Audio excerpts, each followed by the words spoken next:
Good morning students. आज हम हिंदी में पार्ट 15 करेंगे। ठीक है, इसके लिए आपको अपनी बुक में पेज नंबर 90, ठीक है, पार्ट 13 दादी का चश्मा, ये चैप्टर आपको दिया आपकी बुक में पेज नंबर 90 में, जो कि एक पोएम है दादी का चश्मा।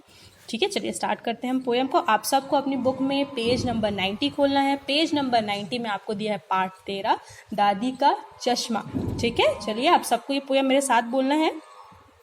दादी माँ का चश्मा है ये, देखो बड़ा,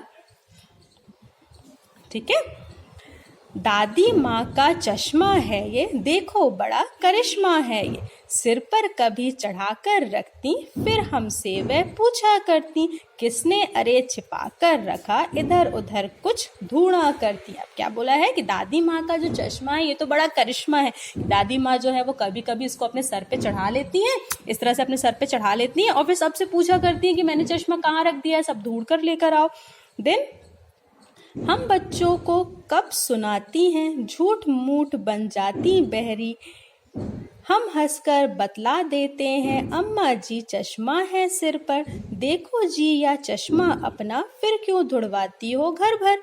क्या बोला, जो बच्चे हैं उनको लगता है कि दादी जो है वो झूठ मूठ का बहाना बनाती हैं कि चश्मा नहीं मिल रहा, और यहाँ वहाँ सब बच्चों को ढूंढने के लिए बोल, जैसे हमें पता चलता है दादी जी ने चश्मा कहाँ लगा के रखा हुआ है, अपने सर पे लगा कर हुआ है, तो हम दादी जी को अम्मा जी बताए, अम्मा जी आपका चश्मा तो कहाँ है, आपके सर पर है। और जब पता है कि चश्मा आपके सर पर है तो फिर पूरे घर को क्यों परेशान करते हो चश्मा ढूंढने के लिए। फिर वह हंसती कुछ लज्जित होकर, हाय राम भुलक्कड़ ठहरी, सचमुच बड़ा करिश्मा है ये, दादी माँ का चश्मा है ये। तो जब दादी माँ को बच्चे बताते कि दादी माँ आपका चश्मा तो आपके सर पे लगा हुआ है, दादी माँ जो है वो लज्जित होते हुए या शर्माते हुए बोलती कि अरे हाय राम, मैं तो भूल ही गई कि मेरी जो याददाश्त है मैं तो बिल्कुल भुलक्कड़ हो गई हूँ, मैं जहाँ चश्मा रखती हूँ मैं तो भूल ही जाती हूँ। सच में यह चश्मा नहीं, ये तो करिश्मा है कि जहाँ रख दो वही रह जाता है और मैं तो भूल जाती हूँ। तो बच्चे क्या बोलते हैं अपनी दादी से, तो बच्चे अपनी दादी से बोलते हैं कि दादी माँ आपका ये चश्मा तो चश्मा नहीं, एक करिश्मा है कि आप अपने सर पे से लगा लेते हो और फिर भूल जाते हो, पूरे घर को फिर परेशान करते हो, पूरे घर को बोलते हो इसमें चश्मे को दूर कर लेकर आओ, और जैसे हमें पता चलता है कि आपका चश्मा तो आपके सर पे लगा हुआ है, और बच्चे अपनी दादी को बोलते हैं कि दादी चश्मा तो आपके सर पर रखा हुआ है, फिर भी आपने पूरे घर को परेशान कर दिया कि यहाँ वहाँ से आके बच्चे चश्मे को ढूंढ के लाओ।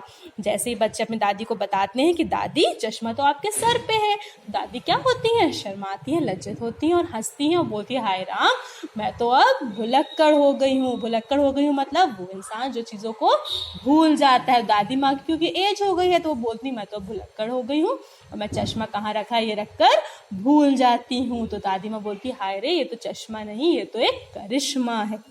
ठीक है, तो क्या है इस पोएम में, इस पोएम में हमने पढ़ा दादी माँ के चश्मे के बारे में, जिसको दादी कहीं भी रखकर क्या करती हैं, भूल जाती हैं और फिर पूरा परिवार को क्या बोलती हैं कि मेरा चश्मा ढूंढ कर लाओ। ठीक है, तो ये है आपका पार्ट 13 दादी का चश्मा। ठीक है, तो क्या करना है आपको, आज का होमवर्क क्या है आपका, तो योर टुडेज होमवर्क इज आपको इस पोएम को घर में रिवाइज करना है और लर्न करना है। ठीक है, ये पोएम आपको कहाँ मिलेगी, आपकी बुक में पेज नंबर 90 में। ठीक है, तो आज हमने क्या पढ़ा, पार्ट 13 दादी का चश्मा। ठीक है स्टूडेंट्स।